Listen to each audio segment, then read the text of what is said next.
여러분 안녕하십니까, 백운기입니다. 국민의힘 지지율이 갈수록 떨어지니까 화살이 한동훈 위원장한테로 날아듭니다. 하는 말이 맨날 똑같다. 이재명 탓만 한다. 지금 종북 타령할 때냐. 본인 대선 운동하냐. 후보들이 난립니다. 결국 미천이 다 드러났다는 얘기인데요. 이제 한동훈 가지고는 안 되겠다.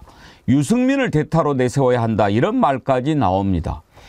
유승민? 그러면 될까요? 본인이 하기는 할까요? 그러면은 좀 앵간히 했어야죠.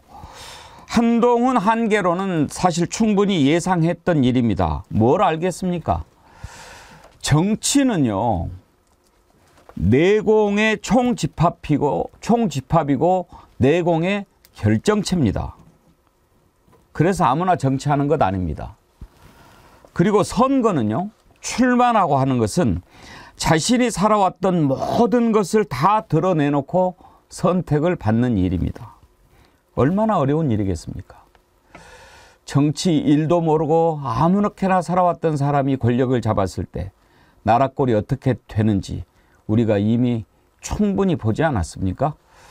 생방송 백운기 정치 1번지 출발합니다.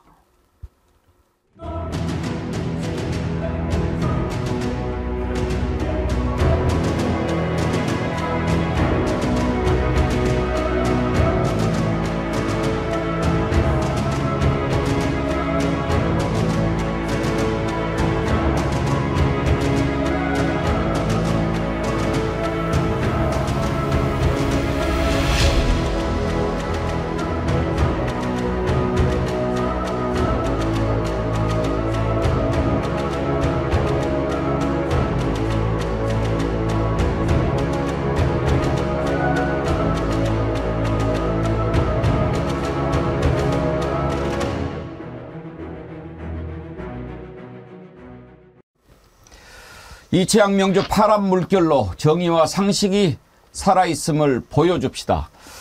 지금 우리가 이채양 명주 파란 리본 달기 운동 펼치고 있는데요. 모든 국민들이 다 이 가슴에 달고 정권 심판합시다. 이채양 명주 반드시 심판하도록 합시다. 오늘 아침에 변함없이님 어제도 슈퍼챗 보내주셨는데 오늘 또 슈퍼챗 보내시면서 상식의 파란 리본, 공정의 파란 리본, 기억의 파란 리본, 심판의 파란 리본, 이 가슴에, 모두의 가슴에 이렇게 보내주셨는데 변함없이님 감사드립니다. 고소한 나무 어제 슈퍼챗을 많이 보내주셨는데 어제 이태원 희생자 유족과 인터뷰하는데 너무 마음이 아파서 이런 것을 좀 소개해드릴 마음의 여유가 없었습니다. 그래서 소개를 못 해드렸는데요. 소개를 좀 해드리죠. 고소한 아몬드님, 이채양 명주 향이 너무 좋아요. 경제 폭망, 국민들은 절망, 이러다가 대한민국 멸망. 4월 10일 총선 승리하고 싶은 국민들의 열망 꼭 승리합시다. 이렇게 보내셨고요. 보스형님 TV, 목련꽃이 피었습니다. 어쩔. 누구 들으라고 하는 말씀이죠. 이현님 2만원 보내주셨고, 내일또님 8,750원. 요즘에 8,750원 보내시는 분들이 많아요. 대파값 비유하신 거죠. 이번 총선은 대파 대첩이 될 듯합니다. 이경수님, 또 한 번 꼭 투표해서 심판해야 되겠다고 생각이 드네요. 반드시 심판합시다. 보스형님 TV 또 보내셨더군요. 앵커님 오늘 연기 파. 제가 어제 좀 2번 어설프게 했다가 혼이 많이 났습니다. 추억의 메텔님, 대파도 1번이네. 핑크마티님, 고 최상병 사망 사건의 피의자 임종득 경북 봉화 영주 양양의 후보, 신범철 후보 천안갑 공천입니다. 이 지역 지인들 찾기 위해서 널리 알려주시고 잊지 않게 해야 합니다. 예. 잊지 말자 이채양 명주. 오늘 2부에서는 최수건 상병 사망 사건 수사 외압 의혹으로 지금 여러 가지 일들이 많이 있지 않습니까? 그 박정훈 대령 변호하고 있는 김종민 변호사 만나보도록 하겠습니다. 또 봄봄님 슈퍼챗 5만원 보내셨는데 이 봄봄님은 김유정 의원님 아니신 본범님이죠? 네, 예. 다른 분이십니다. 슈퍼챗 보내주신 분 감사드리고요. 어제 밤에 광주에 사시는 애청자 김정엄님께서 어떻게 연락을 하셔가지고 개인 후원을 좀 하고 싶다 이렇게 얘기를 하셔서요. 제가 개인 후원은 알다시피 잘 받지 않는데 만약에 정 그렇게 후원을 하고 싶으시면 이치양명주 파란 리본을 그 후원하고 싶은 만큼 사서 이렇게 좀 많은 사람들에게 나눠주시면 좋겠다 그렇게 말씀을 드렸더니 그렇게 하겠다고 그래서 어제 곧바로 30개를 사셨더군요. 진심으로 감사드립니다. 제가 한 10개씩 제가 10개씩 좀 사달라고 말씀드리는 것은 이게 보니까 4,000원 3,000원 하던데 너무 단가가 싸니까 무료 배송이 안 되더라고요. 10개 이상 하면 좀 무료 배송할 수 있게 해달라 그랬더니 정어리몰에서 좀 어렵지만 하겠다 해서 지금 10개 이상 구입하시면 세트로 이렇게 무료 배송을 하고 있습니다. 그래서 많이들 사서 나눠주십사 그 부탁을 좀 드리고 있고요. 이런 의견을 주신 분도 있었어요. 우리가 이렇게 많이 나눠주고 싶은데 아예 정어리몰에 이렇게 그 선물하기로 이렇게 할 텐데 그러면은 정어리몰이 알아서 이렇게 민주당 후보들한테 또는 캠프에 나눠줄 수는 없느냐 그런 의견을 주신 분이 계셨는데 그러면은 이게 또 선거법의 기부행위에 걸리지는 않을까 그런 고민이 좀 있는데요. 신은규 변호사님 어떻게 돼요?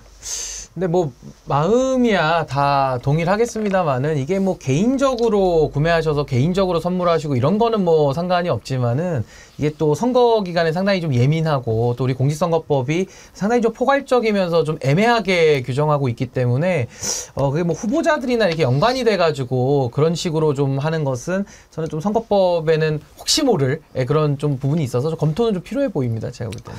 알겠습니다. 여러분들이 그런 뜻 충분히 알겠고요. 아무튼지 이번 총선 때까지만이 아니고 이치양명주 심판할 때까지 우리가 꼭 기억하자라고 하는 뜻에서 이 이치양명주 리본 꼭 달고 다니시기 바랍니다. 그러고 보니까 김유정 의원님은 차셨는데 김종욱 부원장, 신인규 위원장님은 주인공들인데 안 차셨네. 제가 준비시키겠습니다. 바로. 네, 죄송합니다. 나갈 때 차도록 하죠. 네, 준비했었어야 되는데 미리. 네. 자, 오늘 먼저 한동훈 한계론부터 짚어보겠습니다. 그런 얘기 진작 나올 줄 알았죠. 언젠가부터 힘도 빠지고 밖에 나가서 서 있는데 사람들 쳐다보지도 않고 그냥 지나가고 그랬지요. 근데 여러분들도 좀 느끼지 않습니까? 그 입에서 나오는 얘기가 무슨 울림이 있던가요? 우리가 되게 영혼 없는 뭐 이런 표현 쓰지 않습니까? 이제 미천이 드러나는 건데 뭘 알겠습니까? 그냥 시키니까 그냥 이것도 좋은 자리다라고 한 거겠지만 선거 그렇게 하는 거 아니거든요. 정치 그렇게 아무나 하는 거 아니고. 그러다 보니까 이제 뭐, 저 안 되겠다. 좀 늦지 않았나요? 최근에 한동훈 한계론을 보여줄 만한 한동훈 위원장의 발언 몇 가지를 한번 좀 들어보도록 하겠습니다. 전통의 민주당을 망가뜨려서 합리적인 사람은 다 내쫓고 그 자리를 위헌 종북정당인 통진당의 후예와 조국 같은 사람으로 채우기로 했다는 거. 제가 이미 말씀드린 바 있었죠. 민주당과 조국, 통진당의 후예들이 범죄 연대를 통해서 대한민국을 후진시키려는 세력이라면 우리 국민의힘은 미래 세력이자 전진 세력입니다. 여러분은 종북 통진당 후예들만 극단주의라고 생각하실지 모르지만 조국당이야말로 역시 마찬가지의 극단주의입니다. 왜냐하면 자기가 죄를 저지르고 그리고 그것이 단순 의혹이 아니라 사법 시스템에 의해서 유죄 판결을 받고서도 정치의 목적을 사법 시스템에 복수하는 것이라고 대놓고 천명하고 있는 세력이기 때문입니다. 예, 이제 종북 얘기를 계속 해야 되는데 요즘에 종북 가지고 될까 싶어요. 제가 오늘 출연하는 분들 소개 안 하고 시작했나요? 안 하셨습니다. 김유정 전 민주당 의원님, 김정욱 전 민주연구원 부원장님, 신인규 민신동행 장당 준비위원장님 죄송합니다. 어서 오세요. 네, 안녕하세요. 안녕하세요. 예. 김유정 의원님 네. 지금 뭐 입에서 나오는 게 맨날 이제 그 전에 처음에 뭐라고 그랬어요? 운동권 심판 얘기했던가요? 네. 그랬다가 이제는 뭐 종북 얘기하고 하여튼 뭐 이야기하면 민주당은요, 이재명은요, 뭐 이런 이야기만 하고 뭔가 국민들을 향해서 맨 처음 출발할 때부터 내가 왜 정치를 해야 된다라는 것도 제대로 설명을 못했는데 갈수록 이제 말에 내용도 없고 힘도 빠지고 그러는 것 같아요. 그러니까 한마디로 이제 선거를 앞두고 국민들에게 나의 매력을 어필을 해야 되잖아요. 국민의힘이 뭘 하겠습니다. 뭐는 잘못했는데 앞으로는 이런 방향으로 잘하겠습니다. 나의 매력을 어필을 해야 되는데 계속 상대를 공격하고 상대 탓을 하고 전 정부 탓을 하고 이거를 아직도 일관되게 유지를 하고 있더라고요. 그러면서 지금 전략도 제대로 보이지 않으면서 좌충우돌 우왕좌왕하고 있다라고 지금 국민의힘의 모습을 결론 내릴 수 있는데요. 강서구청장 선거 이후에 국민이 무조건 옳습니다. 이제는 이념보다 민생입니다. 이 두 가지를 얘기했잖아요. 그렇게 깨달았으면 그거를 실천하면 지금처럼 위기에 빠지지는 않았을 거예요. 그런데 여전히 지금 전 정부 탓을 하고 있고 운동권 심판론 하다가 뭐 종북 세력 심판론 이렇게 또 가고 있는 거 아닙니까? 누가 봐도 민생보다 이념이 먼저인 그런 정권의 모습이잖아요. 심지어는 대파값도 전 정부가 더 비싸, 전 정부 탓을 하더라고요. 그래서 하도 어이가 없었는데 최근에 해프닝이 하나 있었잖아요. 엊그제. 국민의힘에서 당 명의로 나가는 현수막은 3월 27일 오늘까지밖에 달 수가 없는데 네. 지금 뭐 세자녀 대학 등록금 면제 막 이런 것들 복지와 뭐 저출생 문제 해결과 이제 이런 얘기들을 막 좋은 얘기들도 막 심지어 이제 걸었어요. 그랬는데 당에서 이틀 동안밖에 이제 시간이 없는데 종북 세력에게 나라를 또 맡기겠냐 망한다 이런 취지로 종북 세력 척결론의 취지를 담아서 현수막을 걸려다가 수도권 후보들이 당황, 황당, 반발 네. 이래가지고 이제 그걸 취소한 거 아닙니까? 그러니까 결국에는 지금 얼마나 우왕좌왕하고 있고 전략 전술도 없이 이 선거를 치르고 있는가. 한동훈의 한계가 여실히 드러나고 있다. 중도층에게 무당층에게 소구력을 좀 가져라라는 취지에서 조기 등판 시켰잖아요. 그랬는데 결국에는 우왕좌왕하고 있는 이 모습을 보면서 국민들이 무슨 생각하겠습니까?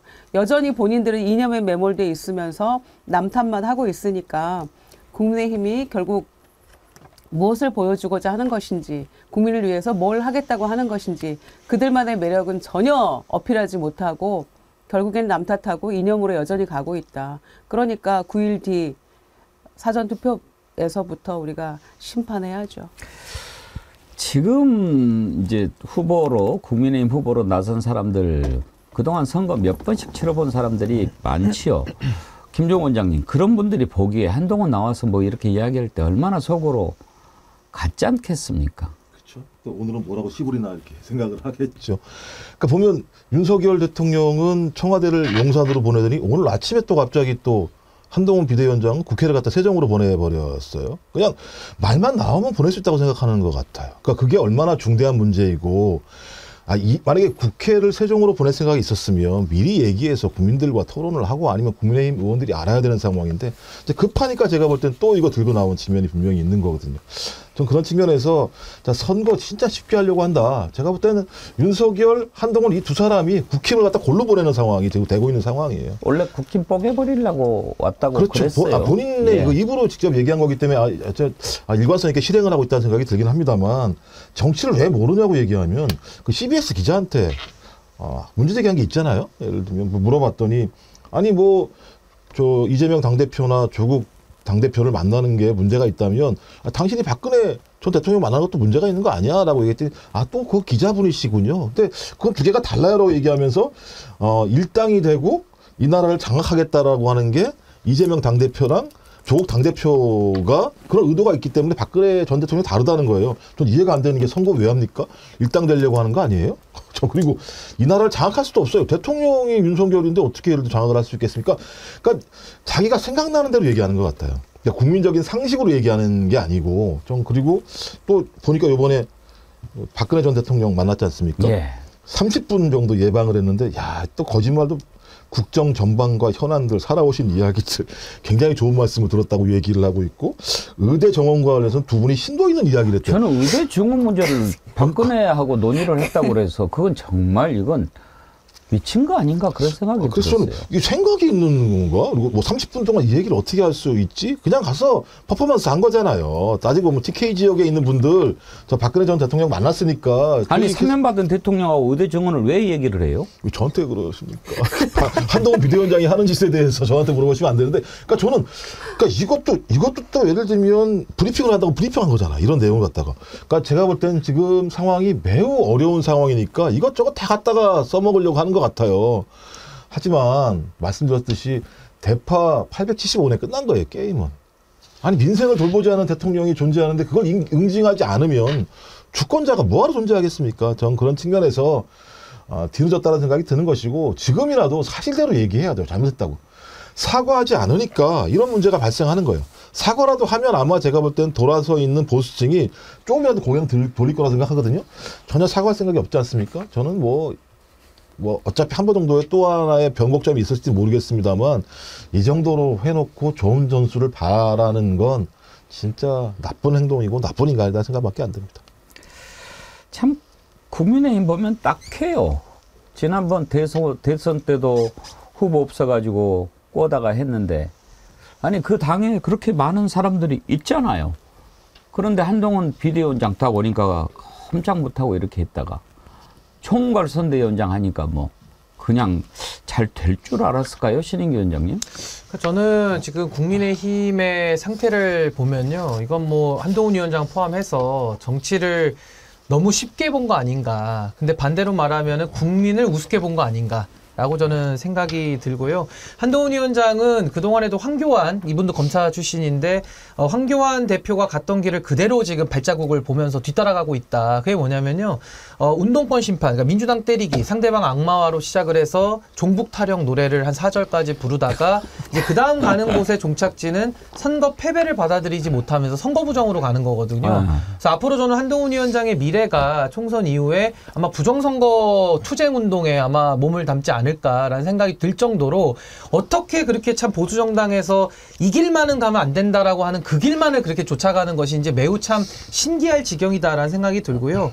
한동훈 위원장이 데뷔한 지 한 3달 됐나요? 그동안의 이미지 정치, 그동안 하면서 본인을 포장해 왔고 또 하나는 데미지 정치를 했죠. 상대방한테 상처를 내고 생채기를 주는 이런 이미지와 데미지 정치만을 일삼았기 때문에 이제는 국민들께서 피로감을 넘어서서 한동훈이라고 하는 인간성 내지는 정치인의 자질 여기에 대한 그 밑바닥을 다 보는 아주 그런 기회가 제공됐다라는 것이고요. 저는 오늘 그 여의도 정치를 끝내겠다, 그 세종시로 국회를 내려보내겠다라는 허황된 약속을 한동훈 위원장이 전 하는 모습을 보면서 그 여의도 정치라는 것이 국민의 불신을 받는 정치를 아마 상징하는 것 같은데 그 여의도 정치의 막내가 한동훈 본인입니다. 그 여의도 정치가 만들어낸 결과물이 한동훈이거든요. 근데 본인이 본인 스스로를 단죄하고 심판한다라는 것이 얼마나 우스꽝스러운 이야기인가. 마치 본인은 여의도 정치를 심판하러 온 것처럼 심판자처럼 메시지를 내지만은 국민들이 보시기에는 한동훈 당신이 그 지긋지긋하고 정말로 국민들의 모든 불신의 한복판에 서 있는 여의도 정치의 상징이다라고 국민들은 생각하실 것이다라고 저는 생각합니다. 상당히 지지율이 막 쭉쭉쭉 떨어지고 불안한 조짐이 보이니까 오늘 아침에 이렇게 보수 언론들 제목을 이렇게 쭉 보면 거의 항복선언 같은 것이 느껴지더라고요. 그 전에 조금 잘 될 때는 뭐 그런 말 한마디도 하지 않다가 이제 어떤 식으로 제목을 뽑냐면 선거 이후가 걱정된다. 나라가 너무 대결 구도로 가면 안 된다. 누가 그렇게 만들었는데 지금 와서 질 것 같으니까 뭐 끝나면 봐주라 이런 겁니까? 정말 야비하고 비열하고 추잡하고 더럽고 내 정말 그래서 여러분들 스트레스 받지 말으시라고 제가 신문 종편 이런 거 보지 말라고 말씀을 드리는 겁니다. 아무튼 이제 이렇게 한동훈이 미천이 드러나니까 후보들 이제 좀 다른 사람 좀 있어야 되겠다. 이제 이야기를 합니다. 국민의힘의 서울 동대문을 김경진 후보, 선대위의 홍석준 부실장 얘기를 한번 들어보시죠. 또 대통령실에서 문제가 야기됐던 부분도 한동훈 비대위원장이 큰 틀에서 이 원톱의 지도력을 가지고 잘해왔고, 그래서 제가 볼 때는 장단점은 있지만 큰 틀에서 보면 장점이 조금은 더 많은 것이 아닌가. 근데 예. 다만 조금 보완이 있었으면 하는 게 아까 예. 이제 강찬호 논설위원 말씀대로 조금만 보완이 있었으면 조금 더 좋긴 하겠어요. 어떤 방향의 보완이 있을 수 있을까요? 그러니까 중후한 서포트를 예. 중후한 국가의 원로들 또 보수 진영의 원로들이 한동훈 비대위원장을 옆에서 보좌하면서 네. 국민들에게 국가에 나아갈 방향들 또 국민들이 가려운 방향들을 함께 좀 의견을 나눠주셨으면 어떨까 싶어요. 보면 네. 뭔가 좀 중후한 스피커들이 한 두어 분 더 생겼으면 좋겠어요. 예. 한동훈 위원장이 좀 너무 잘하고 있지만 그러나 이제 네. 스피커가 너무 좀 쏠려 있다. 하나로 쏠려 있다. 예, 이런 좀 우려가 사실 그동안 있었습니다. 왜냐하면 공동선대위원장으로 저희가 이제 원희룡, 나경원, 안철수 위원장이 네. 계시지만 본인 지역구에 좀 몰입을 하다 보니 전반적인 어떤 그런 의견이나 메시지를 하기가 좀 쉽지는 않고 해서 좀 스피커를 좀 다양하게 해야 된다 이런 여론이 당 내외에 좀 많이 좀 있었습니다. 예. 신인규 위원장님, 지금 이제 말은 좀 점잖게 하는데 그 속을 속까 보면 이제 한동훈 안 되겠다 그런 얘기 하는 거 아닙니까? 그러니까 그 한동훈 위원장이 안 되겠다라는 그 쉬운 말을 저렇게 어렵게 빙빙 돌려가지고 혹시라도 본인들에게 불똥이 튈까봐 매우 조심하면서 표현하는 게 좀 인상적이었고요. 뭐 그동안에도 한동훈 위원장 잘 나갈 때는 다 박수치고 저분들이 치켜 세웠던 분들인데 이제 와서는 이제 한동훈 효과가 없으니까 이제 또다시 뭐 다른 사람들도 필요하다. 그러니까 저는 하나의 또 다른 기회주의가 작동되고 있다고 보는 것이고, 뭐 지금까지 한동훈 위원장을 많이 신뢰하고 많이 의지해 오면서 선거를 치러왔지만 이번 선거는 한동훈의 한계를 적나라하게 보여주는 그런 선거가 될 거라고 이제 본인들도 생각하는 거 아닌가라고 봅니다. 김유정 의원. 네. 참 그 후보들이 좀 안쓰럽다는 생각은 드네요. 그러니까요. 이게 선거가 가장 절망적인 순간이 언제냐면 나의 실력과 의지와 무관하게 선거의 바람이 다른 방향으로 불 때 예. 그때 정말 절망을 느끼거든요. 아무리 새벽부터 밤까지 뛰어봤자 당장 이제 우리 내일부터 본격적인 선거 운동 기간에 돌입하잖아요. 3월 28일부터. 그런데 의지와 무관하게 흘러가는 이 상황에서 뭘 해도 속수무책인 거죠. 그러니까 한마디로 정리하면 한동훈의 이 효과는 끝났다. 거기다가 용산발 악재를 감당할 자신이 없다. 그런데 누군가 그거를 대신할 사람도 현재로서 보이지 않는다. 대파 바람이 한동훈 바람을 이겼다. 지금 이런 구조 속에서 특히 수도권 후보들은 뭐 어떻게 할 수가 없는 거죠. 이런 상황에서 그 절망감에 반로해서 지금 저런 얘기들을 하고 있는데, 말하자면 나경원, 원희룡, 안철수 이 세 사람이 공동위원장으로 선대위원장으로 들어가 있습니다마는 제코가 석자죠. 홍석준 위원장은 아까 본인 지역구 선거에 몰입돼 있어서 이렇게 얘기합니다마는 몰입이 아니고 제코가 석자여서 질 수도 있기 때문에 선대위 회의에도 오기도 어려운 상황인 거죠. 뭐를 메시지를 내고 할 여유가 있겠습니까, 지금? 그러니까 이제 그런 상황이어서 유승민 전 대표 얘기하는 거 아니겠습니까? 한마디로 말하면. 그런데 어제 한동훈 위원장이 단칼에 생각해 본 적 없다 이렇게 얘기를 했잖아요. 그거는 일단은 효과가 어느 정도 있을 것인가에 대한 의구심이 첫째 있는 거죠. 그나마 간신히 모아놓은 이 지지 세력, 집토끼마저 놓치는 거 아닌가? 그 유승민에 대한 반발 때문에 이런 우려도 동시에 있고, 용산이 또 어떻게 생각할까? 대통령과 그렇게 각을 세웠는데 이게 수용이 될까? 아직도 정신 못 차리고 이런저런 생각에 빠져 있는 거예요. 이제 2주 딱 남았는데도 뭘 해야 될지 우왕좌왕하고 있는 거죠. 게다가 더 중요한 거는 유승민 의원 자체가, 대표 자체가 그거를 수용할까요? 이제 사전투표가 9일 남았잖아요. 그러면은 당장 다음 주 이제 들어가게 되는 건데 왜 질 것 같은 선거에 막차 타고 발을 담굽니까? 아마 이런 생각도 할 거예요, 유승민 대표도. 그러려면 이제 어딘가를 출마시키는 게 나을 거다. 수도권 어디든지. 우리가 그런 얘기 누누이 했잖아요. 그런데 귀담아도 안 들었고, 개별적으로는 내일부터 지원을 한다는 거잖아요. 유승민 대표가. 그래서 개별적인 친소관계에 의해서 후보들을 지원을 할지는 모르겠습니다만은 한동훈 위원장이 일단 정신 못 차리고 노했기 때문에 유승민 대표가 그렇게 적극적으로 할 이유가 없잖아요.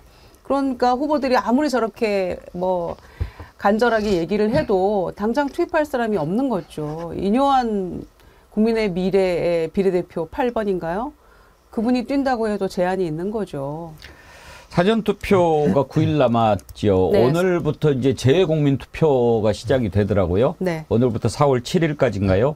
이제 재국민들 투표가 오늘부터 시작이 되니까 4월 1일까지입니다. 4월 1일까지. 네. 사실상 이제 총선이 시작이 된 거죠. 예, 3월 27일부터 4월 1일까지.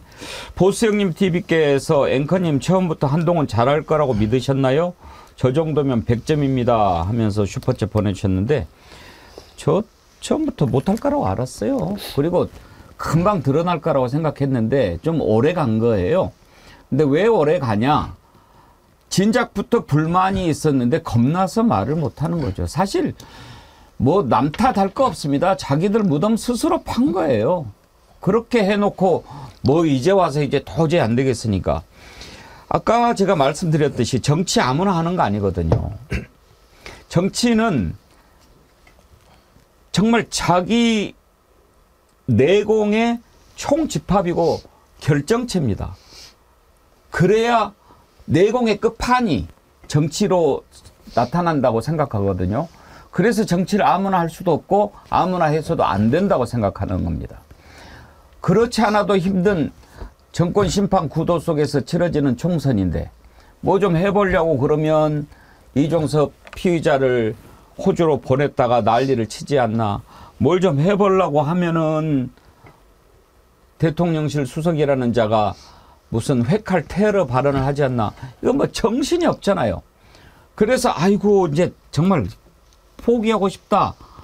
힘이 들어 죽겠는데 대파 이게 참 합리적인 가격이라고 또 이따위 소리를 하니 미쳐버리겠죠 뭐. 그런데 이렇게 될 때 이제 총괄선대위원장이라고 하는 사람이 그나마 정치적인 내공이 있고 경험이 있고 실력이 있으면 그걸 또 이렇게 딱 바꿔가는 뭐 그런 노련함도 있고 야 이쪽으로 올라가면 안 되니까 이쪽으로 이제 빼고 이렇게 할 수 있지 않겠습니까?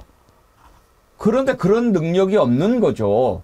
해봤어야 알죠. 이럴 때는 어떻게 해야 퇴로가 열리고 어떻게 해야 활로를 찾고 이런 걸 모르는 거죠. 그냥 막 더듬거리고 버벅거리고.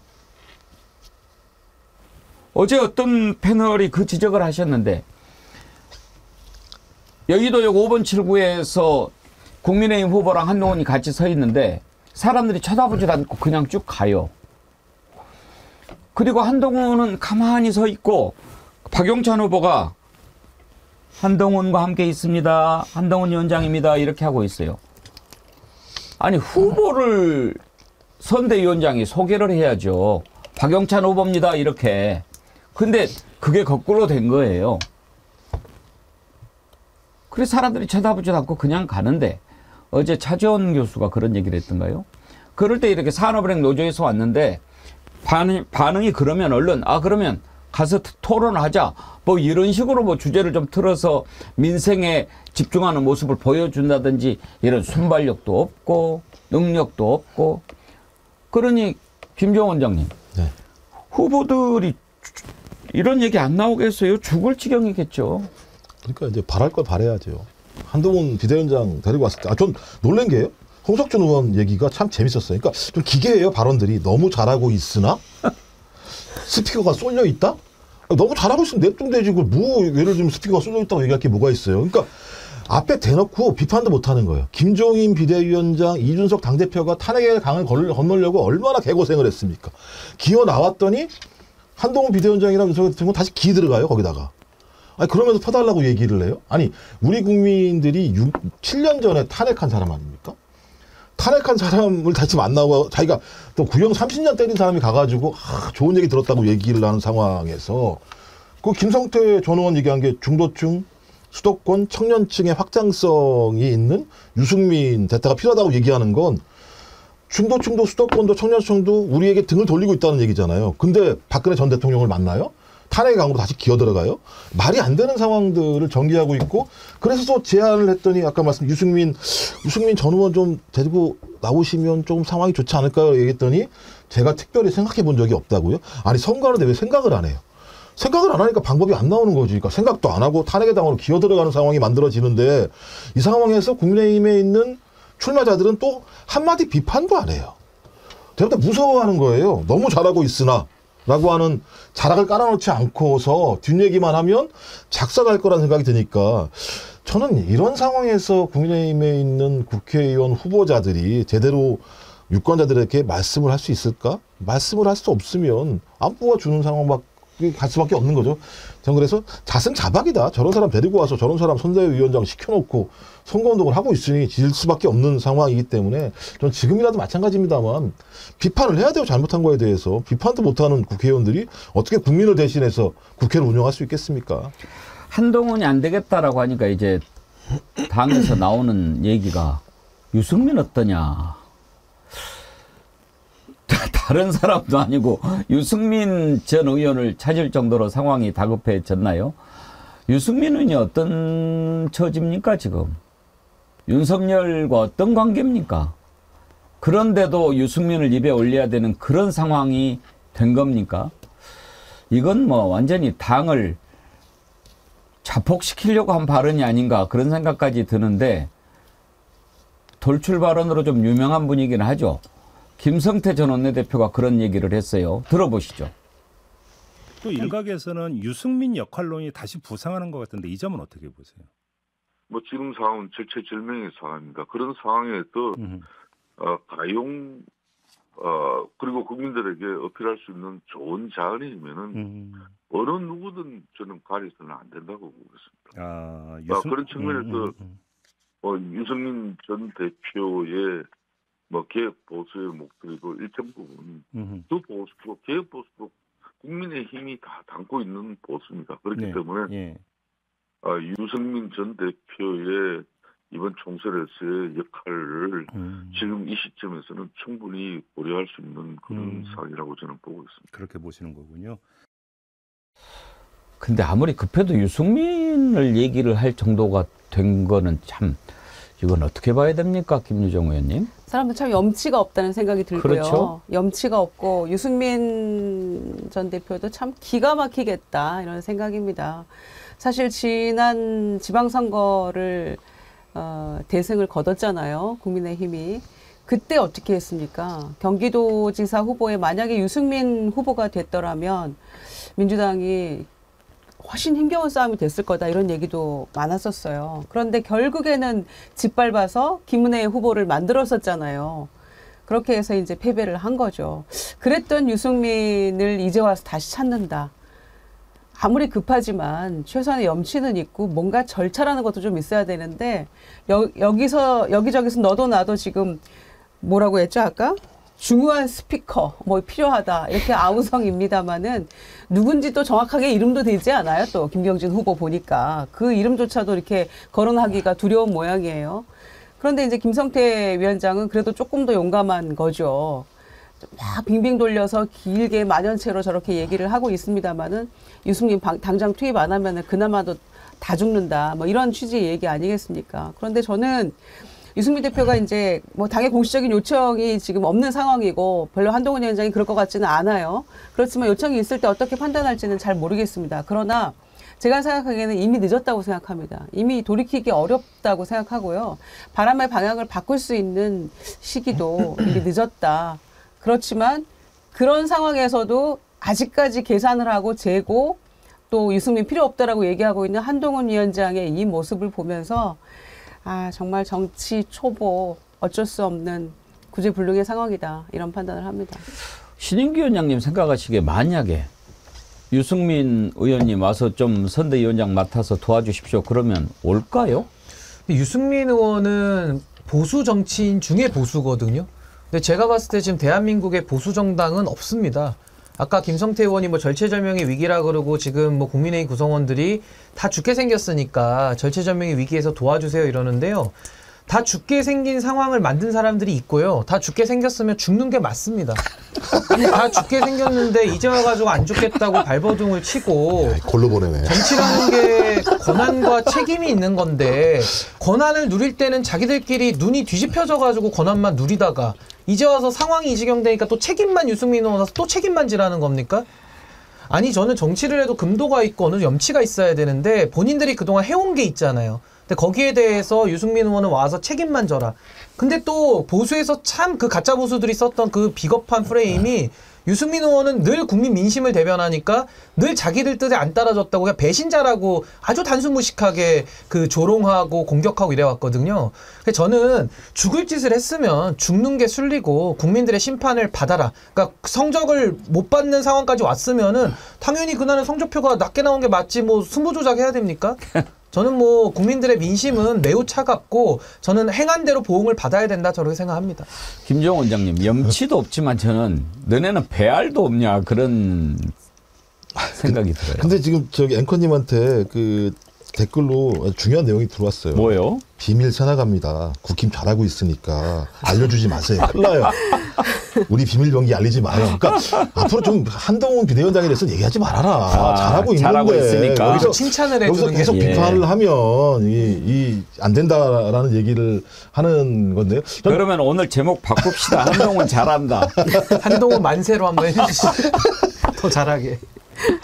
그러니까 이제 두 개의 리스크가 있는 거야. 그러니까 윤석열이라는 리스크가 분명히 있는 거고 말씀하신 것처럼 런종섭 하나랑 그다음에 875원이라는 이 두 가지 하나는 인사권을 그렇게 행사하고 또 하나는 시장에 가서 아무런 상황 모르니까 합리적인 가격이라는 얘기 이 두 마디를 가지고 완전히 선거판을 갖다 바꿔버린 상황이고 그 이후에 이제 한동훈 리스크가 벌어지고 있는 거죠. 그 선거 내내 한 얘기가 뭡니까? 이재명은요밖에 한 얘기가 없잖아요. 뭐 질문을 하면 이재명은요 똑같잖아라고 얘기하는 거죠. 그러니까 지금 저류에 흐르고 있는 정권 심판에 대한 여론, 그다음에 민생에 대한 어떤 고통 이런 부분에 대해서 한마디라도 하지 않고 있는 집권 여당 세력에게 표를 주면 앞으로 3년 동안 계속 그런 걸로 갈 수밖에 없다는 생각을 가지게 되는 거고 이제 그 정도 상황이었는데요. 지금 상황은 뭐냐면 그래 이 정도가 상황이 됐으면 아예 그냥 세게 가버리자. 200석도 만들어야 되는 거 아니야? 라는 여론이 제가 볼 때는 지금 서서히 만들어지고 있다는 생각이 들어요. 그전은 뭐였냐면 심판하자, 응징하자. 야, 내가 2년 동안 얼마나 고통받았냐, 폭정에 이랬었는데 상황이 조금씩 반전되니까 그래 3년 동안 갈 이유가 뭐가 있어. 야, 이번 참에 이런 흐름들이 만들어지고 있습니다. 이 얘기는 뭐냐면 고통받는 국민에게, 고통받는 유권자에게 공감하지 못하는 정치인에 대한 엄중한 경고이고 응징이거든요. 근데 제가 볼 때는 아직까지 아무런 생각 없어요. 예를 들면 유승민 의원에 대해서 아무 생각한 적이 없다고 얘기할 정도니까 제가 볼 때 머릿속에 든 게 아무것도 없는 거죠. 저는 이 정도 상황이라면은 매우 위태로운 상황으로 갈 수밖에 없다. 이 얘기도 얘기하면 안 되는 거죠. 위태롭건 말건 뭐. 지금 사실 당 내에서 한동훈 말고 다른 대타가 필요하다. 스피커 하나 가지고 안 되겠다. 이런 얘기 나오는 것은 이제 우리 끝났어. 뭐 이런 자백이나 다름없는 겁니다. 그리고 이런 말이 밖으로 나오는 것은 거의 자폭 수준입니다. 그런데요, 이제 좀 아까 우리 신인규 위원장께서 죽게 생겼으면 죽어야 된다라고 하는데 그런 지경이 되면 좀 사람이 이상해지나 봐요. 지금 대파 발언 가지고 완전히 국민의힘 후보들 얼굴이 파색깔이 됐잖아요. 그런데 그걸 그냥 묻어둬도 지금 파냄새가 나는데 그걸 또 다시 꺼내는 사람이 있어요. 누굽니까? 이수정 후보예요.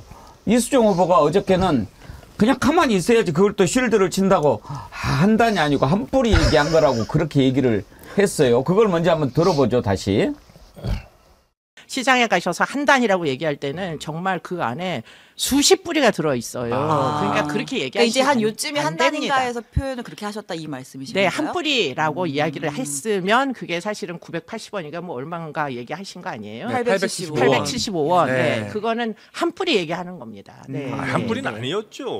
아니, 무슨 말이세요? 일단은 그거는 당사자한테 물어봐야 되니까 대통령한테 한 단이에요, 한 뿌리예요? 그렇죠. 정확하게 물어봐야 되는 거죠. 이제 저 때만 해도 상태가 좀 안 좋았죠. 이제 또 저것도 바이든 날리면으로 가려고 하는 판인데 아무튼 그건 정리가 됐어요. 어제도 보니까 어떤 종편인데 나 참 그 종편 공부 때문에 보는데 볼 때마다 정말 아유 저걸 어떻게 하나 또 막 해명을 하더라고요. 이게 어떻게 해서 875원이 나오게 됐는가 그 배경을 들여다봐야 합니다라고 하면서 뭐 이렇게 해서 지원해주고 저렇게 해서 지원해주고 그래서 875원이 됐다고. 그게 본질이 아니잖아요. 그 말이 딱 그렇게 듣고 대통령 윤석열이 뭐라고 얘기합니까? 정확한 워딩이 내가 시장을 많이 봐서 아는데 이게 한 단에 875원이면은 합리적인 가격이라고 생각한다. 그거예요. 근데 뭐가 한 뿌리 같은 소리를 합니까? 그런데 이제 이걸 끄집어내가지고 한 뿌리 해가지고 더 판을 묘하게 끌고 갔잖아요. 그랬다가 개인이 이런 영상을 또 만들어서 올렸는데 제가 어제 그걸 보고 정말 저걸 쓰러질 뻔했어요. 여러분 한번 보십시오. 네, 오늘 제가 아주 격파합니다. 하나는 우리 아버님 댁 대파, 요쪽 건 우리 어머니 댁 대파예요. 자, 요쪽에 한 달에는 7개 들었고요. 요쪽에 한 달에는 8뿌리 들었어요. 가격으로 따지면 한 개 2,500원씩 재래시장에서 두 단 사니까 5,000원밖에 안 합니다. 그러면 15뿌리죠. 5,000원에 15뿌리, 한 뿌리에 얼마일까요? 자, 여러분들 열심히 숙제 하시고요. 오늘 저녁 시간 즐겁게 보내세요. 대파 끝! 어머. 아니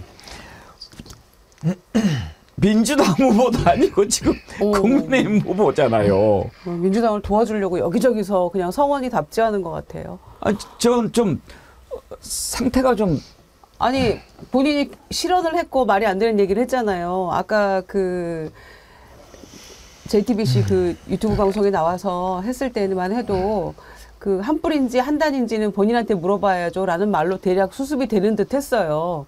그러면 본인한테 물어봐야 되는 거면은 정확히 어떤 의도로 얘기하신 건지는 모르겠습니다만은 실제 대표값은 정말 굉장히 비쌉니다 라는 정도로 하고 넘어가던지 굳이 뭐 대통령을 비난하기가 어렵다라고 한다면 그렇게 해놓고도 지금 이수정 교수는 이번 선거를 스스로 굉장히 발목 잡아서 어려워졌다라는 게 지금 객관적인 시각인데 저런 영상을 찍어서 두 단을 지금 15뿌리인데 5,000원에 샀다는 거를 설명하면서 얼마인지 계산해보라. 본인은 한 뿌리가 875원이라고 얘기했는데 그거 계산하면 한 뿌리가 지금 3,400원이라는 얘기를 하고 싶은 거예요? 자세히 들으셨네. 저는 좀 파들고 이렇게 이야기하는 순간 정신이 나갔어요. 아니 뭘 얘기하고 싶은 거냐고요. 도대체 후보가 무슨 논리적으로 일관성이 있던지 본인이 수습을 하려면 이도저도 아닌 얘기를 지금 왜 저렇게 열심히 하죠? 저분이 범죄 심리학과를 전공하신 교수인데 유명하신 분인데 전 저분의 심리가 이해가 안 됩니다. 지금 무슨 심리로 저렇게 하시는지가 매우 의아하고요.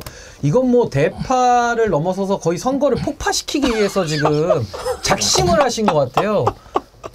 뭐 한동훈 의원한테 원한이 있나? 저기 뒤에서 저렇게 하실 일까지 있나 싶을 정도인데 저는 요즘 어떤 생각이 드냐면요. 이게 이제 물가가 높아지니까 국민들께서 너무 살기 힘드시다는 거잖아요. 그렇다면은 정부가 책임자로서 국민들께 사죄하고 죄송하다라는 이야기를 해도 이게 지금 될까 말까인데 지금 국민들하고 싸우고 있지 않습니까? 지금 대파를 한 뿌리 얘기하시는데 우리가 보통 치킨을 시켜도 조각 치킨 이게 다 같이 오잖아요. 뭐 치킨을 날개만 삽니까? 뭐 치킨을 가슴살만 삽니까?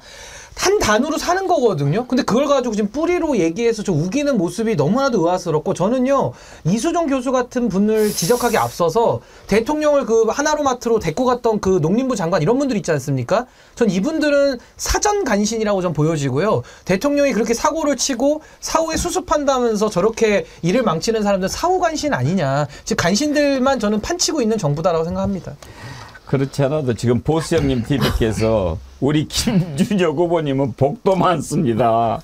이 대파 후보를 만나서 그러셨는데 아이고 참 슬로우 고고님 믿음이 간다 수정이 PD 댓글 아이디가 PD 댓글님인 줄 알았더니 우리 다니엘 PD가 올리셨구나. 프로 대파일러 이수정 교수. 그 드라마 대사 중에 명대사가 있습니다. 이수정 교수를 추앙합니다. 이 정도 상황이면 제가 볼 때는 그러니까 이게 이상하게 교수든 뭐든 정치판에 선거판에만 들어오면 미쳐버리는 상황이 벌어져. 그러니까 누군가 얘기했을 거 아니에요? 야, 이 상황에 대해서 실드 쳐야 된다. 저거 대파 문제 해명해야 돼. 그러니까 와가지고 그 숫자 액수 다 맞춘 거잖아요. 제가 저 정도 상황이면 제가 볼 때는 돌아다니면서 민심을 하나도 기울이지 않는 거예요. 민심이 뭔지를 정확히 모르는 상황이고요. 하여튼 여하간 아까 그 저희 댓글 써주신 분 말씀처럼 이수정 교수를 추앙합니다. 그렇지 않아도요. 변함없이님은요. 이수정 민주당 비공식 선대위원장. 비밀 명기예요.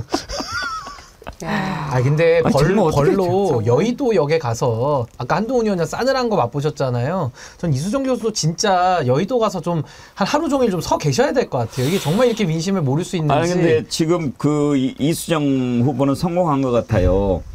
이수정 후보가 저 파 들고 나와서 저렇게 열심히 한 뒤로 이수정 후원하는 글이 많이 올라오고 슈퍼챗도 들어와요. 쪼양님. 팥뿌리 심리학자 이수정 후보 이대로만 해주세요. 고맙습니다. 그러면서 슈퍼챗 쏘셨는데 쪼양님 이 슈퍼챗 이수정 후보한테 전해드려야 되나요? 프로파일러잖아요. 예, 근데 프로 대파일러라고. 네, 그러니까 와 이렇게까지 옆에 참모가 없나요? 아니 근데 왜 파를 지금 그 파가 불리한 파 아니에요? 불리한데 왜 또 격파를 시킨다고 합니까? 아니 옆에 참모가 없어요? 저걸 누군가 영상을 찍었을 텐데 스태프들이 함께 했을 거란 말이에요. 딥페이크 아닐까요? 근데 이거를 수사를 해보고 영장을 제가 알 수 있을 것 이걸 같습니다. 하시면 안 됩니다라고 말리는 사람이 아무도 없다는 거예요? 와, 난 진짜 저기는 혹시 이 파가 뭐 서방파, 오비파 이런 파인 줄 아나? 이야, 정말 아니 저런 심리 상태를 어떻게 이해해야 될지 제가 잘 모르겠어요. 아니면 끝났다. 망가진 김에 그냥 망가지자. 근데 제 생각에는 심리적으로는 저게 이제 성공한 사람들이 갖는 한계인데 본인이 실수했으면 실수를 인정하고 잘못했다고 사과하면 되는데 자기 실수를 자기 스스로 교정하는 능력이 없는 거죠. 그러니까 본인이 뱉어놓은 말은 있으니까 이거를 사후적으로 꽤 맞춰서 설득을 또 해야 되다 보니까 저런 엉뚱한 팔을 15뿌리를 가지고 저 지금 계산을 하고 있는 저 한심한 후보의 모습을 보고 있는 겁니다. 이방원님이요. 이수정 망가지는 데는 속도가 없네 그러셨는데 정말 어떻게 저렇게도 할 수가 있구나. 그러니까 그 비정상적인 일들이 일어나는 거는 뭔가 지금 그쪽이 상태가 많이 안 좋은 거죠. 아니 그때 후쿠시마 오염수 국면에서도 김영선 의원이 노량진 수산시장 가가지고 수돗물을 그 오염된 수돗물 진짜 먹으면 안 되는 겁니다. 그거를 7번을 떠서 드셨거든요. 70번을 먹어야 되는데 7번밖에 안 먹어가지고 공천이 안 받았잖아요. 그래서 이제 그 수돗물 떠먹었을 때 사람들이 수조통에 들어가 버려야 돼. 네, 의아하고 가서 숨을 참든지 어떻게 했었어야 되는데 지금 저 대파를 갖다가 계산하고 있는 모습을 보면 수돗물 먹은 거랑 뭐 비슷한 멘탈 아니겠는가라는 생각이 좀 듭니다. 졌어. 힘들다 진짜. 보니까 별일이 다 나오는 것 같은데 최불암 선생님이 통곡을 하시겠네요. 어제 제가 파 이거 했는데 좀 안 닮아가지고. 근데 이게 이 국면이 수습이 안 되고 도무지 이제 속수무책인 상황이 오면 더 이상 증세를 보이는 후보들이 늘어날 것 같아요. 예. 아니 우리가 이수정 교수가 이런 모습을 보일 거라고 상상이나 했습니까? 아니 진짜 김유정 의원님 그 영상 보고 진짜 좀 너무 놀라지 않았어요? 아니 저는 몰랐던 영상인데 어제 네. 올렸다는 말씀이잖아요. 네. 근데 어제 그런 대형 사고를 본인이 쳐서 지금 더 이 분기 탱천하고 있는 국민들이 늘어나고 있는데 본인이 수습한다고 했겠죠? 설마 뭐 더 상황을 악화시키려고 했겠습니까? 그런데 어떻게 저런 발상을 할 수가 있는지 첫째. 두 번째는 왜 아무도 저걸 안 말렸을까요? 근데 이 진짜 정신이 이런 표현을 쓰면 안 돼. 많이 이상한가 봐요. 내일도님이 8,750원, 요즘에 8,750원 보내시는 분이 많은데 오늘 또 장윤선 기자랑 대파 시세 보러 같이 시장에 간답니다. 어머. 이수정 후보 화이팅 그러셨는데 이 완전히 대파로 선거를 치르겠다는 얘기예요 지금. 아니 근데 아까 김유정 의원님이 왜 참모들이 안 말리느냐라고 합리적으로 분석하셨는데 전 또 해석이 되는 게 그 참모들이 이수정 후보 싫어하는 것 같아요. 아니 싫어서 그냥 안 말리는 거 아닌가라고 해석을 할 수밖에 없는 상황 아닌가. 왜 오늘도 또 대파 보러 왜 갑니까 진짜. 아니 그러니까 대파를 지금 선거 전략으로 삼는다는 거 아니에요. 아니, 저도 진짜 싫어하는 것 같은데 이해가 되는 게요. 진심으로? 그 참모들이 전적이 있잖아요. 디올백 가품일 수도 있다. 이런 얘기를 했었잖아요. 이수정 맞아요. 후보가. 네. 그러니까 저 사람한테는 뭔 얘기도 안 되는 상황이구나. 디올백을 가품이라고 할 수 있다고 얘기하고 또 저렇게 예를 들면 자기가 또 쉴드를 쳐야 되니까 어디서 저 팔을 사왔는지 모르겠습니다만 15개를 가지고 계산을 해서 다 판단했을 거 아니에요. 제가 볼 때는 뭐 참모들은 이제 저 이수정 교수를 도대체 어떻게 할 수가 없다라고 하는 판단을 한 거. 장윤석 기자가 그렇게 얘기를 할 만해요. 대파 시세 저랑 한번 같이 보러 갈까요? 그러면은 그걸 발로 차버려야지. 안 간다고 해야죠. 간다고 그랬나 봐요. 그러니까 장윤석 기자한테 말린 거예요. 장윤석 기자가 잘 말았네. 아이고 참. 웃을 일이 아닌데 정말 웃을 수밖에 없네요. 저런 분이 국민의 대표기관인 헌법기관인 국회의원을 하겠다고 나온 것 자체가 참 코미디 아닌가라고 볼 정도로 전 정말 참 민망하고 정말 기괴한 장면을 보고 있다는 생각이 듭니다.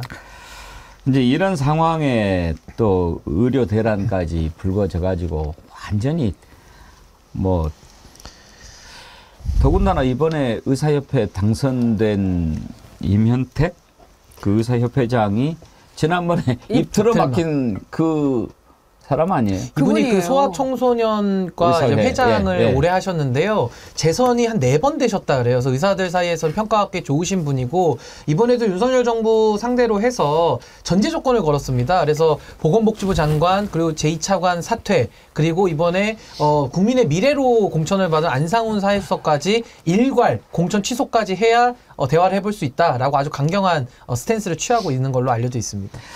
그러니까 이제 되는 것마다 다 안 되고 이렇게 되니까 일단 한동훈 위원장을 향해서 막 이렇게 공격이 날아오잖아요. 이제는 이제 파가지고 윤석열 대통령을 향해서 이제 막 얘기들이 나오고 지금 이번에도 좀 대화 좀 해봐봐 이제 뭐 이렇게 이야기하는데 대화가 됩니까? 그렇게 막아놓고 그러니까 본인도 이제 방향을 못 잡아요. 대화를 하라고 그래놓고 어제 의대 증원 구면은 이제 확정이 됐다 이렇게 또 벽을 쳐버려요. 그거 어떻게 하라는 얘기입니까, 그건. 하여튼, 뭔가 좀 다들 좀 이상하죠? 결론은. 윤석열 얘기 한번 들어봅시다. 어저께처럼 한번 들려주세요. 어저께처럼. 의대 증원 규모가 대학별로 확정됨으로써 의료 개혁을 위한 최소한의 필요 조건이 만들어졌습니다. 의대 증원은 의료 개혁의 출발점입니다. 증원된 인력이 배출되려면 10년을 더 기다려야 하는 만큼 나머지 의료 개혁 과제들 역시 신속하게 실행해 나가야 합니다. 아니 이제 대화로 풀으려 해놓고 저렇게 확정이 됐다라고 하면 어떻게 대화가 됩니까? 딱 4글자예요. 같이 죽자. 그거밖에 저는 해석이 안 됩니다. 그리고 박근혜 전 대통령 만나서 의대 정원 문제에 대해서 그렇게 심도 있는 이야기를 나눴으면 어떤 해안을, 어떤 해법을 제시했는지 얘기를 해야죠. 유영하 변호사 입을 통해서만 얘기를 나눴다라고 할 게 아니고. 누가 저렇게 2월부터 시작된 이 의대 정원 문제를 가지고 지금까지 이렇게 강경 일번들을 해왔던 당사자가 대통령인데 이제 와서 이 끄트머리에서 장관들 뭐 당이 좀 잘 해봐 이러다가 갑자기 또 2,000명 변함없어라고 쐐기를 받고 어느 장단에 춤을 춰야 이 문제가 해결이 되겠습니까? 그러니까 안철수 선대위원장이 뭔가 협의체 만들자. 그다음에 2,000명은 일단 그 없던 일로 하고 시작하자 원점에서 이런 얘기를 아무리 내놓은들 중후한 누군가 스피커의 안철수 의원은 해당이 안 되는 거죠. 그래서 아무 소용이 없다 이런 생각이. 저는 이 의대 정원 문제만 놓고 봐서요. 저는 윤석열 대통령을 비유하자면 저는 거의 폰지 사기꾼이 감당불능 상황에 온 거 아닌가. 그러니까 돈을 끌어다 쓰고 사람들 속일 땐 좋았죠. 근데 그러고 나서 돈 다 끌어다 놓고 돈 다 날라가고 이제 감당불능이 되다 보니까 합리적으로 이해할 수 없는 말들을 지금 쏟아내고 있지 않습니까? 그래서 저는 이거 앞으로도 해결이 안 될 거라고 보고요. 정말 큰일 났습니다. 그래서 저는 대통령에 대해서 이거는 탄핵이라고 하는 그 탄핵을 바로 시키자 이런 주장이 아니라 탄핵이 가능한 탄핵 가능선 그러니까 200석이죠. 범야권이 200석을 확보해야 될 필요성이 더 커졌다라고 저는 생각을 합니다. 저는 그리고 정어리 TV의 경의를 표합니다. 야, 시청자들이 요구하니까 얼굴을 가리는 저 방송을 통해서 뉴노멀을 만들어내는 거라는 생각이 들고 많은 분들은 기분 좋아했을 것 같아요. 얼굴 안 보고 저런 얘기만 들으니까 목소리를 뺄 수는 없는 상황이긴 합니다만. 심지어 목소리도 모자이크 해달라고 그러는데 그러면 누군지 모르니까. 근데 제가 볼 땐 진짜 윤석열 대통령은 자기가 얘기했던 말을 자기가 실천하는 것 같아요. 국민의힘을 뽀개버리겠다라고 하는 일관된 방침을 가지고 2년 동안 국정운영 부정층을 60%로 계속 견고하게 마련을 해주고 막판에 2,000명이라고 하는 하나의 신의 한 수를 가지고 완벽하게 예를 들면 게임을 정리시키는 제가 볼 때 게임 종결자 같다는 느낌이 드는데 저렇게 하고도 계속 2,000명을 유지하겠다라고 하는 발상은 누구에게 나올까? 그러니까 참모들이 진짜 보고를 안 하나? 전 저 정도 상황이면 전혀 제가 볼 때 보고를 안 받거나 아니면 여전히 지금도 그 일부 유튜브들의 내용만 들어서 밀어붙이면 보수층이 결집할 수 있을 거라고 하는 그 말을 믿는 건가? 저렇다면 제가 볼 때는 앞으로 3년 더 가면 안 되는 거 아닌가라고 하는 사실들을 국민들에게 확실하게 인지시켜주고 있다는 생각이 들어서 저 대통령이 저렇게 선거운동하면 됩니까? 민주당을 위해서? 그거 걸리는 거 아니에요? 하여튼 총체적 난국이라고 하죠. 그러니까 오죽하면 아무 말도 하지 않고 있던 안철수 후보까지 나서가지고 대통령한테 뭐라고 하겠습니까? 들어보실까요? 4년 전에 의료 대란 때처럼 전공의가 결국은 돌아오지 않겠냐라고 생각하는 건 정부의 오해라는 점 분명히 말씀드립니다. 이대로 간다면 절대로 돌아오지 않습니다. 따라서 정부는 직접 전공의와 학생들을 만나서 업무 개시 명령이나 면허 정지 취소 등 철회하고 올해 2,000명 증원 그것을 고집하기보다는 올해는 객관적인 기구에 맡겨서 먼저 검증된 안을 내겠다고 제안하시기 바랍니다. 이 안을 가지고 의사, 국민, 정부 등이 모두 참여하는 범사회적 기구에서 결정을 내리고 그 안에 따라서 내년부터 점진적인 증원이 바람직하다는 생각입니다. 이제 안철수 후보도 의사라서 의사 편 든다 그렇게 얘기할 수도 있지만 저는 저걸 듣고 더 놀란 게 아니 아무 말도 하지 말라고 그랬는데 또 이야기를 하네 그런 생각이 들었어요. 이제 저는 이번 선거 끝나고 나면 용산이고 한동훈이고 뭐 사정없이 화살들이 쏟아져 나올 거라고 생각합니다. 그렇지 않겠어요, 신인기 위원장님? 네, 뭐 아무래도 당연한 수순인 거고요. 그동안에 지난 2년간 윤석열 대통령을 중심으로 해서 너무나도 막장과도 같은 국정 운영을 지속적으로 해왔고요. 거기에 대해서 많은 분들이 좀 침묵하고 정부에 대해서 쓴소리를 하지 못했기 때문에 전 이 사단까지 왔다라고 생각이 들고 결국에는 이 기조가 바뀔 것 같진 않거든요. 전 윤석열 대통령 사람이 바뀌면은 그 오히려 좀 불안해하는 건데 전 안 바뀔 것 같아요. 그렇다고 한다면은 저는 의회가 헌법이 부여한 전 합법적인 권한을 가지고 대통령의 만행에 대해서는 저는 제어할 수 있는 환경을 만들어야 된다. 그래서 이번 총선이 이채양명주를 통해서 전 이 윤석열 정권에 대해서 정신을 차리게 하는 총선도 돼야 되지만은 정신을 끝까지 못 차릴 걸로 좀 보여지기 때문에 지난 촛불 전국처럼 국민들이 막 20번씩 밖으로 나가서 그 고생 하셔야겠습니까? 전 의회가 바로 대통령이 잘못하면 그 직을 회수할 수 있는 권한을 행사할 수 있는 저는 범야권의 200석이 그래서 반드시 필요하다라는 생각을 좀 갖고 있습니다. 타르록 님이요. 슈퍼챗 보내시면서 민주당은 저런 거에 말려들면 안 됩니다. 분명 의대 증원 민주당이 반발하면 야권 탓하면서 슬그머니 발 빼려는 수작으로만 보여요. 그런 걸 주셨고요. 광희 님도 낮잠 자다 웃겨서 깼어요. 우리나라 보수가 신변 정도만 돼도 희망이 있을 텐데 아까 신인규 변호사 말씀하신 거 듣고 웃겨서 깨셨나 봐. 낮잠 주무신데 어떻게 또 소리는 들으셨습니까? 예. 아까 그 얘기했죠. 너무 잘하고는 있으나 스피커가 하나밖에 없다는 내용이랑 비슷한 거. 리노아님은요. 한동훈 인재 영입 1호가 바로 저 자랑스러운 이수정입니다. 그렇던가요? 인재 영입 1호였나요? 1호로 영입을 했습니다. 네. 예. 그래서 뭐 비대위원을 하니 안 하니 이랬었죠. 현자님은 대파 홍보대사 하고 싶은 듯. 아이고 참 이렇게 되다 보니까 이제 어떤 얘기가 나오냐면요. 선거는 진짜 끝났고 이러다가 범야권 세력이 200석 넘기는 거 아니냐 하는 전망이 조금씩 나오고 있습니다. 저는 가능하다는 생각도 드는데 이제 오늘은 어떤 얘기를 해볼까 하냐면요. 200석을 넘겼으면 좋겠다라고 생각하는 그 마음에는 빨리 이 정권 끝내자. 더 이상 나라가 망가지기 전에 하는 그런 마음이 있기 때문에 그런 것 아니겠습니까? 그래서 이제 탄핵 얘기가 이제 나오는데 탄핵 얘기가 나오는 것을 어떻게 봐야 할까? 이게 선거에 유리할까 불리할까? 지금 이제 이번에 한동훈 돕겠다고 나온 인요한 거기가 뭐죠? 국민의 미래야? 네. 그 국민의 미래 비례 대표 쪽에 선대위원장인가 맡았죠? 예. 뭐 자꾸 이제 그런 걸 비판하더라고요. 조국 교수가 대통령 탄핵 끌어내린다 뭐 이런 얘기 하는데 그건 반민주주의적이다 이렇게 비판하는데 근데 이제 지금 조국 신당 뜨는 이유도 가장 선명하게 끌어내리자 이런 얘기를 하니까 그런 게 아닌가 싶고요.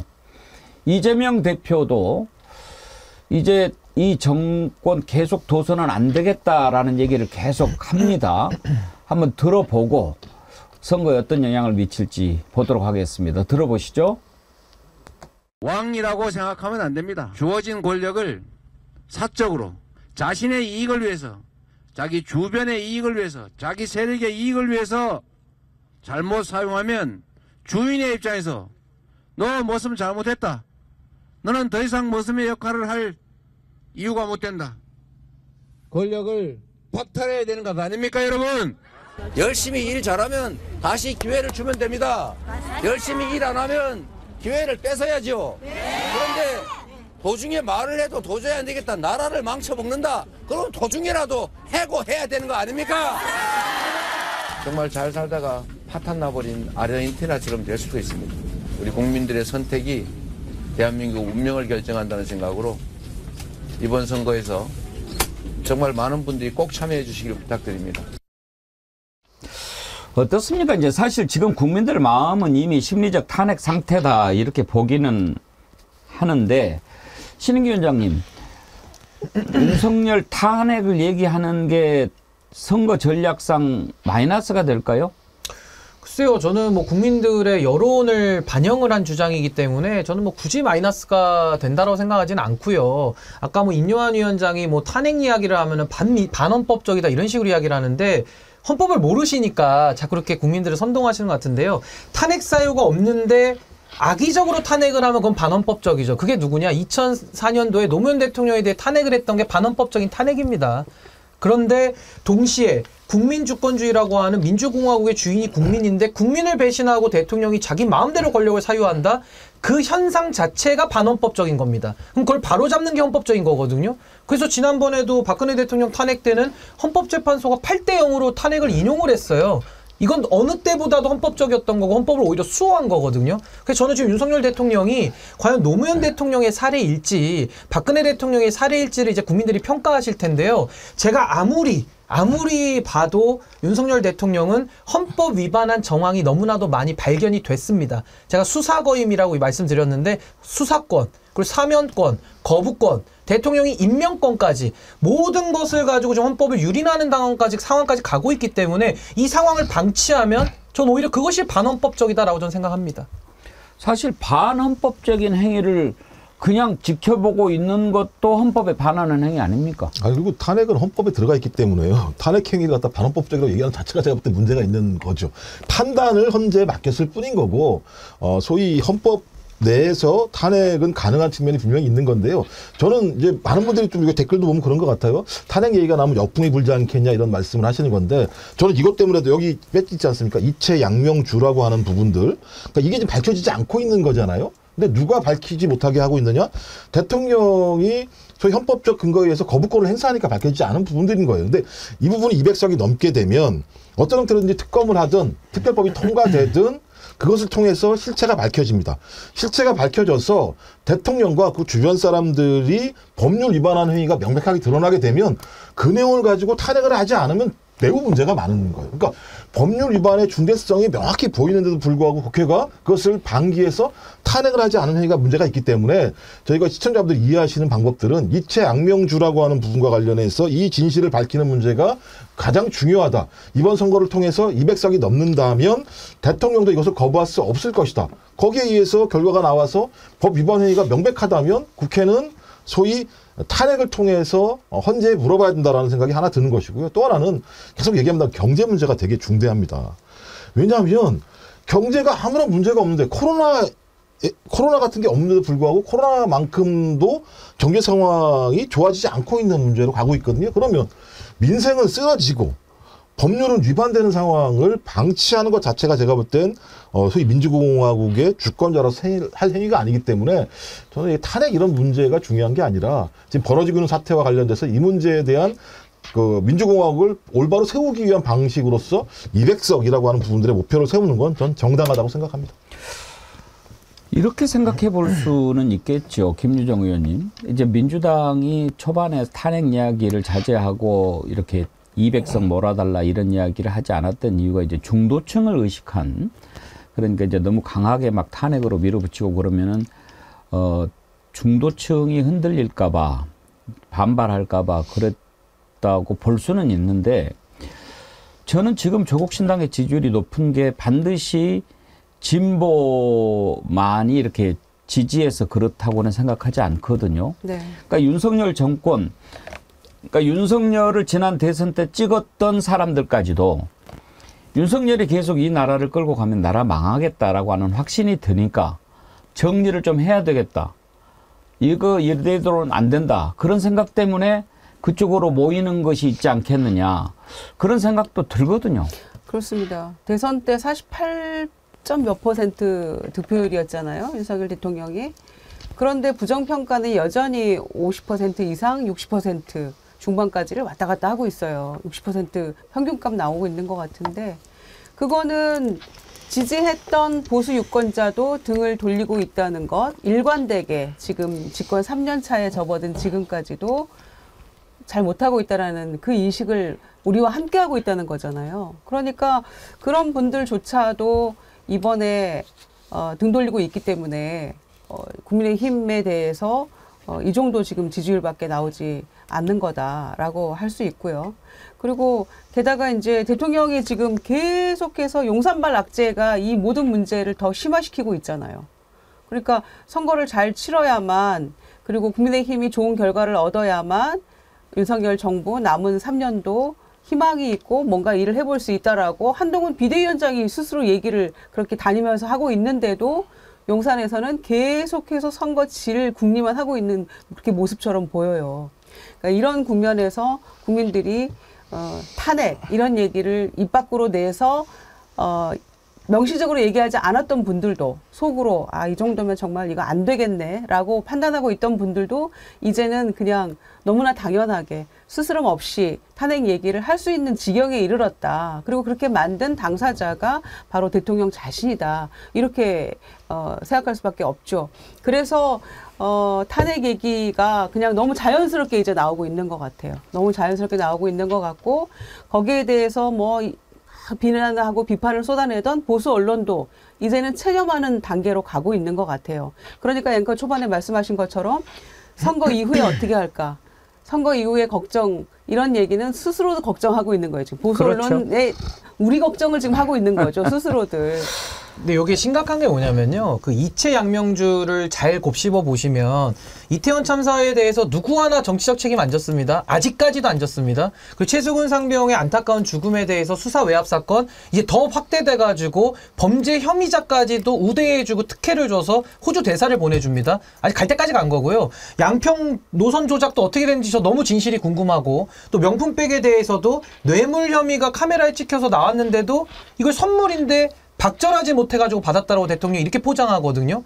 그래서 저는 이쯤 가면은 대통령의 중대한 헌법과 법률 위반은 저는 차고도 넘친다 라고 저는 생각을 하고요.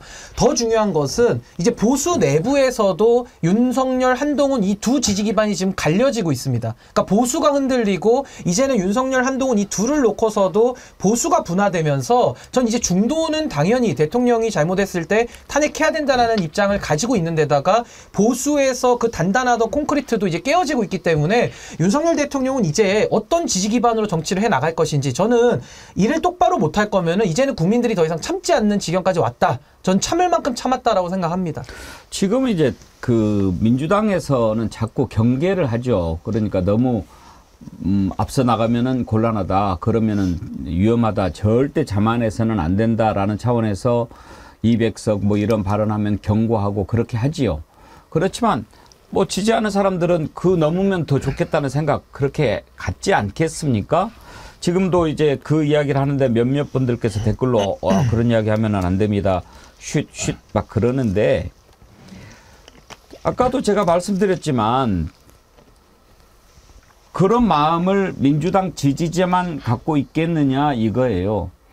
공공연한 비밀이지만 우리 신인규 위원장도 지난 대선 때 윤석열 찍었을걸요? 당원이었기 때문에. 네, 그런데 지금 윤석열 자리에 있으면 안 된다고 얘기하잖아요. 그러면 신인규 위원장님 같은 분이 없겠습니까? 윤석열을 찍었는데 윤석열 때문에 나라가 망하겠구나. 이거 안 되겠다라고 생각하는 사람이 한 사람만 있겠습니까? 그렇지 않아요? 지금 그 보수 유튜버들 거를 저도 가끔 들어보거든요. 들으면요. 지금 한동훈 위원장 잡아서 좀 험악한 말인데 잡아 죽이자고 지금 하는 사람들이 차고도 넘칩니다, 지금. 한동훈을 왜요? 너무 못한다는 거죠. 그래서 이제 윤석열 대통령과 한동훈 둘을 가르고 있기 때문에 제가 지금 말씀드리는 것은 저 아까 32%의 지지율 나왔지 않습니까? 저거 32%까지 가지도 못하지만은 뭐 널리 양해해서 30%라고 잡더라도 저기서 한동훈 위원장의 그 비율만큼 지금 보수도 분화가 되고 있어가지고 이제 윤석열 대통령이 지지대로서 디딛고 서 있을 그런 지지자들의 영토가 매우 쪼그라들었다. 그렇다 그러면 전 총선 이후에 200석이 나오잖아요. 온갖 정부에 지금 묵혀있던 비리들이나 그동안의 내부 제보들이나 이런 것들이 아마 쏟아져 나올 겁니다. 그럼 그걸 가지고서 문제제기가 확인이 되면 당연히 국회가 탄핵을 해야 되는 거죠. 확인이 됐는데도 국회가 탄핵을 안 한다? 그럼 국회가 자기 책임 안 하는 거죠. 근데 제가 볼 때 200석이라는 게 매우 어려운 석이긴 합니다. 근데 지난번 그 국회의원 선거를 보면 지역에서 국민의힘이 84석을 얻었어요. 그 다음에 비례로 19석을 얻었습니다. 그래서 103석이 된 거예요. 거기다 이제 무소속 3개 그 국민의힘에서 106석에서 지금 계속 올라온 건데, 말씀하신 것처럼 가장 중요하게 영남에서 58석을 얻었던 건데요. 지금 낙동강 벨트가 매우 출렁이고 있는 상황입니다. 그럼 민주당이 7석을 얻었는데요. 만약에 민주당 말대로 소위 10석 이상으로 올라간다. 그럼 5석 정도를 더 가져온다라고 따지면 5석이 빠져요. 지역에서 그러면. 그 다음에 비례 같은 경우도 40.4% 얻은 거거든요. 지금 상황을 보기에도 40.4% 못 얻을 수도 있어요. 그리고 이게 빠지면 100석 이하로 내려갈 수 있으니까 이건 그냥 제가 데이터상으로 말씀을 드리는 겁니다. 그러니까 우리가 얘기하는 200석이라고 하는 것이 뭐 대단히 예를 들면 불가능한 데이터가 아니라 2020년 국회의원 선거 국민의힘이 받은 의석수를 따져보고 지금 한강벨트랑 낙동강벨트의 상황, 비례에 대한 국민의힘의 지금의 득표율을 따져보면 그럴 가능성이 없다고 얘기할 상황도 아니다. 그럴 가능성도 분명히 데이터상으로 있다. 라고 생각을 하는 것이고, 그럼 그건 왜 가능한 거냐? 아까 우리 변호사께서 말씀하신 것처럼 이채 양명주 그다음 민생 도탄으로 얘기되고 있는 이 폭정을 막아야 된다는 민심이 저변에 확산되고 있는 거거든요. 좀 그렇다면 이런 얘기들에 대해서 민중의 바람에 대해서 소위 정당이 제기하는 건 타당하다. 대신 오만하게 얘기하면 안 되는 거죠. 저는 그렇죠. 생각합니다. 그래서 지금 200석이 넘을 수도 있다. 그런 전망들이 나오는데 이건 이제 희망사항일 수 있죠. 근데 저는 그 기저에 또 그걸 바라보는 사람들이 여러 가지 생각이 다 다를 수가 있지만 그 부분을 저는 생각합니다. 일단은 이 무도한 정권을 끝장낸다는 것이 첫째. 그리고 지금 윤석열 정권 잡은 뒤에 벌어지고 있는 여러 가지 의혹들에 대해서 확실하게 밝혀내고 벌 받을 것, 벌 받게 하는 것. 이것도 중요한데 200석이 대통령 탄핵이 가능한 숫자이기도 하지만 정말 중요한 것은 개헌이 가능한 숫자거든요. 그러니까 다시는 이런 사람이 대통령이 될 수 없게끔 만드는 그런 제도도 한 번은 좀 바꿔야 될 때가 아닌가. 원래 지금 이 헌법이 여러분들 잘 아시다시피 전두환이 정권 잡고 나서 만든 헌법이 지금 그대로 쭉 가고 있는 거거든요. 5년 단임제로. 왜 5년 단임이 됐습니까? 그 전에 이제 박정희 정권이 장기 집권 18년 가니까 이렇게 해서는 안 되겠다. 그래서 5년만 하자 한 번만. 그렇게 해서 했는데 5년 단임 좀 이상하지 않나요? 미국은 4년 중임이지 않습니까? 그럼 4년 해보고 잘하면 한 번 더 하고 못하면 그만두게 하고 이렇게 하는 것일 수도 있는데 처음에는 장기 집권이 너무나 무서우니까 너무나 폐해가 많으니까 단임을 했는데 이게 단임이 되니까 한 번 되면은 나중을 신경을 안 써버리는 거예요. 잘하든 못하든 뭐 5년 해먹으니까. 이런 문제가 또 있지 않습니까? 그래서 개헌도 해야 되고 그런 점에서 개헌선 확보라는 차원에서도 200석은 좀 필요하다. 그런 생각이 들거든요. 근데 저는 이게 제가 이제 보수 진영에서 활동을 하기 때문에 경험적으로 보면 그렇습니다. 그러니까 지난 총선에서 황교안 대표 체제에서 103석을 했거든요. 103석. 겨우 간신히 100석을 넘긴 건데 저는 그냥 산술적으로 계산해보면 이렇습니다. 황교안 대표 시절보다 지금 윤석열, 한동훈 이 듀오 라인이 더 잘하느냐 못하느냐라고 많이 물어보신다면은 훨씬 못하거든요. 그렇다면은 103석도 지키기가 어려운 겁니다. 제가 볼 때는. 그래서 저는 두 자릿수로 갈 가능성이 좀 높다고 보는 것이고요. 지금 국민들께서 그나마 그 운동권 심판 내지는 뭐 이재명 심판론을 외치는 한동훈 위원장에 대해서 최소한 그들이 불쌍해 보여야 표라도 주는데요. 전혀 불쌍해 보이지 않습니다. 윤석열, 한동훈 이 두 분은 가진 모든 권력을 남용해서까지도 힘을 다 써버렸기 때문에 전혀 불쌍해 보이지 않아서 전 국민들께서 줄 표가 없다. 그럼 저는 이분들이 그동안 잘한 것도 없고 표 가져올 때도 없는데 어디서 표를 가져와서 이긴다는 겁니까? 저는 제가 봤을 때는 지난 총선보다 더 어려워질 수밖에 없는 선거고요. 그렇다면 103석보다는 더 적게 가져갈 수밖에 없기 때문에 반대로 말하면 그게 이제 200석론이 나오는 거거든요. 저는 그래서 충분히 가능하고 반드시 200석을 전 해야 된다. 범야권이 가져가야 된다. 이렇게 생각합니다. 200석 가능하면 가능한 게 좋죠.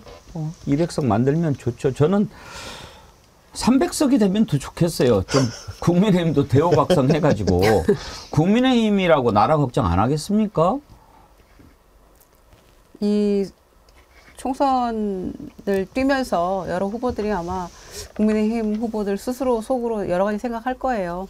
반성도 할 거고 다양한 생각할 텐데 특히 이제 탄핵, 뭐 개헌도 가능하지만 거부권 재의결도 할 수 있는 거잖아요. 200석이면. 그래서 그런 것들을 고려했을 때 속수무책으로 우리가 시행령과 거부권 행사로 그 무력감을 느꼈던 범야권이 아마 이번 총선을 계기로는 뭔가 더 강력한 의지로 일을 할 수 있는 기회가 주어지지 않을까 생각합니다. 예, 오늘 1부는 여기까지 하겠습니다. 2부에서는 예고해드린 대로 최소근 상병 사망 사건 수사 외압 의혹과 관련해서 박정훈 대령 변호하고 있는 김종민 변호사님 만나서 얘기를 나눠보도록 하겠습니다. 써니필드님 안녕하세요. 홍콩의 써니필드입니다.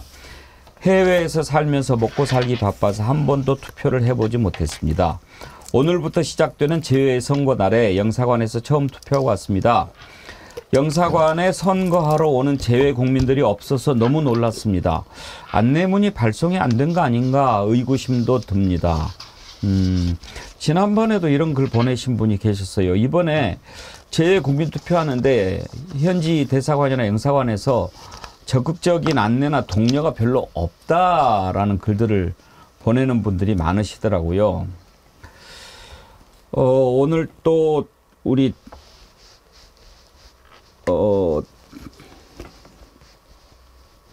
신인규 위원장님 칭찬하는 글들이 많이 올라왔고요. 미시언니님께서 슈퍼챗 보내시면서 우리 집 최고 연장자인 80대 어머니 뉴스 보고 빨갱이 타령합니다. 어쩌면 좋을까요? 집에서도 전쟁이네요. 변함없이님 상식의 파란 리본, 공정의 파란 리본, 기억의 파란 리본, 심판의 파란 리본 이 가슴에 모두의 가슴에 예, 여러분 이 이창명주 리본 한 분이 10개씩, 여유가 있으신 분은 한 30개씩 지금 구매하십시오. 그래서 주변에 널리 퍼쳐주십시오. 모두의 가슴에 이창명주 리본이 붙어있게 해주십시오. 그래서 이 이창명주 푸른 물결로 반드시 심판하도록 합시다. 원철님, 보수영님, TV님, 하양맘님, 더불어민주연합당님, 쪼양님, 타르롱님, 예, 감사드립니다. 아까 신인규 변호사님 저 개콘에 나가면 좋겠다고 한 분도 계셨는데 네. 내일 소개해드리죠. 예, 오늘 여기까지 하죠. 김유정 의원님, 김종 원장님, 신인규 위원장님 세 분 수고하셨습니다. 감사합니다. 네, 감사합니다. 감사합니다. 여러분 전하는 말씀 듣고 곧바로 김종민 변호사님 만나보겠습니다.